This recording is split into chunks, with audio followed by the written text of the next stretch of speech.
morning student, myself Satish Jadhav from Rukmini coaching classes. We will continue the next video number 17, that is the electric field due to the spherical shell or hollow sphere, that is the application of Gauss law. We will continue the electrostatics part of the 12th science physics. Okay, so the point is, up till now we have completed the two application of this Gauss law. The next application, that is electric field due to the charged spherical shell or hollow sphere. Okay, so charged spherical shell किंवा hollow sphere घ्यायचा आहे. Okay, like this condition, this is the hollow sphere or spherical shell. Okay, so on that spherical shell the charges are available like this condition.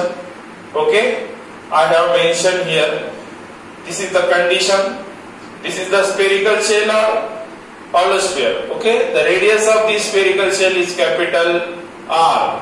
Okay, the radius of this spherical shell or hollow sphere. Okay, हे understand करण्यासाठी एक example घेऊया. What is the difference between spherical shell or hollow sphere? Hollow sphere, that means there is no matter. Okay, कुठल्याही प्रकारचं internal system मध्ये matter present नसते.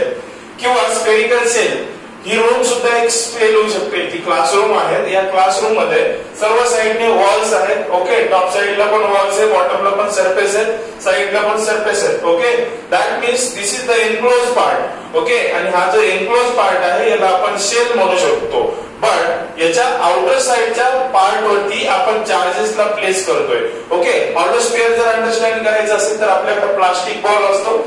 Okay, plastic बॉलच्या आतमध्ये पूर्ण सरफेस हा फ्री असतो. पूर्ण स्पेस जो आहे तो फ्री असतो.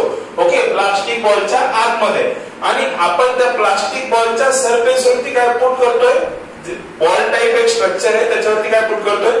चार्जेस पुट करतोय. ओके, द एक्झाम्पल अंडरस्टँड झालं असेल. So this is the condition. But in this situation, या सरफेसला बाय डिफॉल्ट तुम्ही जर बॉल घेतला किंवा हे रोम शेल घेतली तर याला काय असणार आहे? सरफेस असणार आहे. ओके, आणि जर सरफेस असेल तर तिथं काय अप्लाय होईल? Surface charge density. काय अप्लाय होईल? Surface charge density. ओके, आणि surface charge density sigma is equal to q upon काय? A. That means sigma is into A is equal to Q. Q is equal to sigma into A. Q is equal to sigma into 4 pi. Radius किती आहे? R. म्हणजेच 4 pi R square. That is the value of charge. Okay? प्रत्येकाला clear? Hollow sphere किंवा spherical condition चालू आहेत आपले. यानंतर याच्यामध्ये दोन केस बनतात. पहिली केस नंबर फर्स्ट, इनसाइड.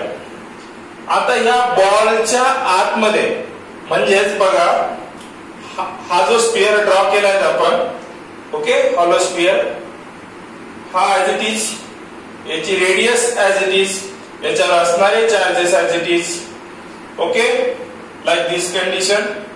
हे charges fixed plus plus plus. Okay, आणि ही रेडियस आहे. आता आपल्याला अंडरस्टँडिंग पर्पज साठी गॉस लॉ ऍप्लिकेबल करायचा आहे. तर आपण हा गॉसियन सरफेस किंवा क्लोज सरफेस म्हणूया त्याला आपण. ओके, याची रेडियस मी घेतोय स्मॉल आर. ओके, हा काय ड्रॉ केला ब्लॅक कलरचा? गॉसियन सरफेस किंवा Gaussian close surface. Okay, close surface. Okay, in this inside condition आपला फॉर्म्युला काय सांगतो? Five is equal to integration of E into ds is equal to Q upon epsilon naught. Okay, so integration of E into ds into cos of theta is equal to Q upon epsilon naught.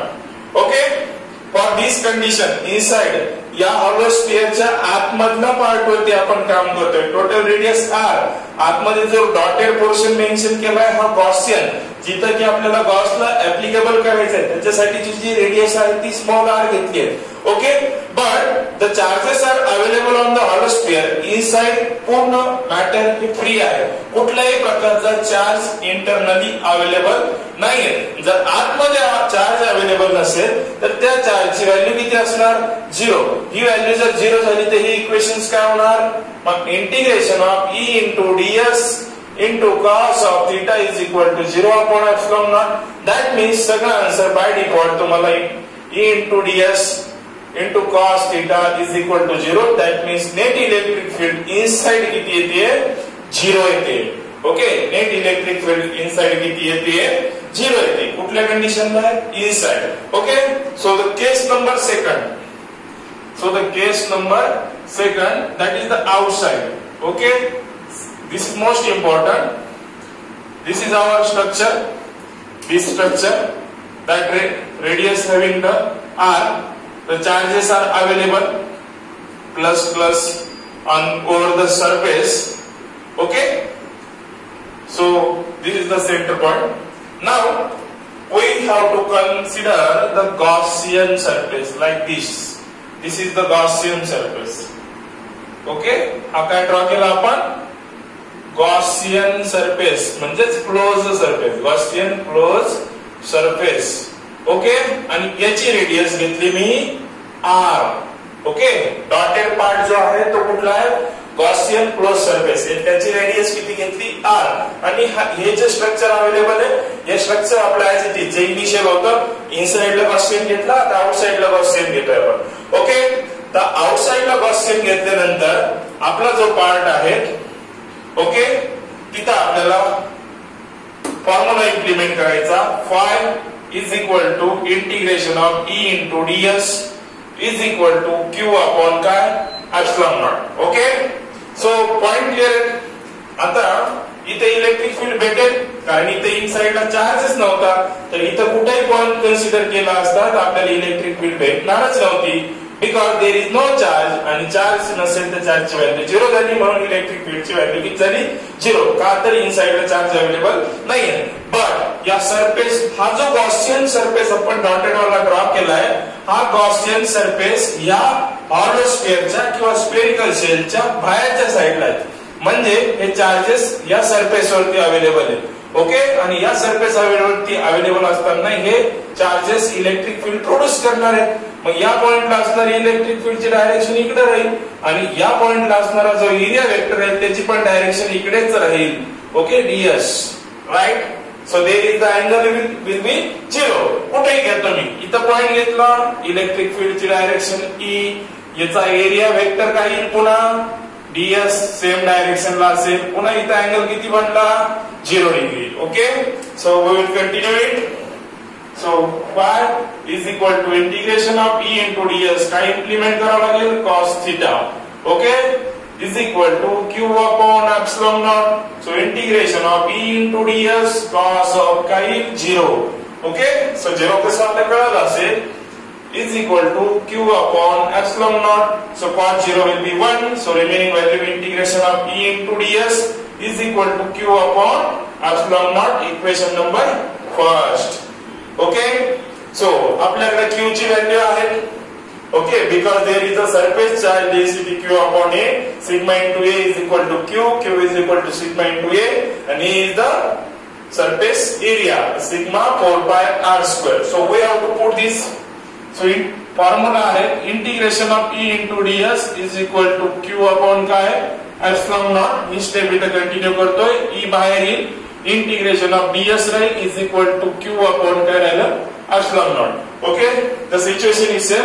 Integration of dx x असतं, integration of dy y असतं. तसे integration of ds s असेल त्याला आपण कशा denote करतो? a किंवा s ने. तर आपण कुठला व्हेरिएबल वापरणार इथं? a. सो E इंटू काय आलं? A is equal to Q ची व्हॅल्यू काय झालेली आहे? Sigma 4 pi r square upon epsilon naught. What is the value of area of this Gaussian surface?